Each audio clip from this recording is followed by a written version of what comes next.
Alors, qu'est-ce qu'elle vaut cette Joyor T10 en termes de caractéristiques et de performance? Déjà, on est sur une belle batterie en 60 volts, 18 ampères-heure de capacité. Et pour ceux qui ne savent pas, plus on a de voltage sur une batterie, plus ça permet à la trottinette d'aller vite.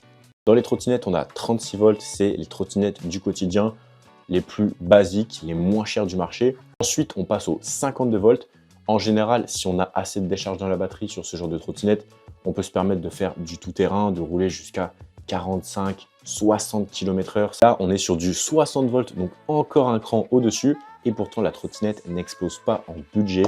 Et c'est ça qui est vraiment extraordinaire sur cette machine, tout en ayant un gabarit assez compact. Je pense tout simplement que l'autonomie théorique, c'est 75 km et que l'autonomie réelle doit plutôt être aux alentours des 30 km, tout simplement.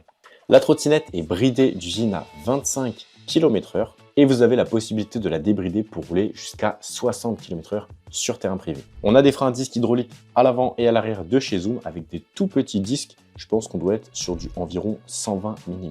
On a des roues de 10 pouces à l'avant et à l'arrière avec des pneus semi-off-road, mais on a quand même des crampons assez marqués, donc parfait pour faire du tout-terrain. Et le 10 pouces est hyper polyvalent. Ça garde la trottinette vraiment compacte, elle passe dans l'ascenseur. Vous pouvez la porter car elle est assez légère et pourtant on a énormément de puissance sur cette petite machine.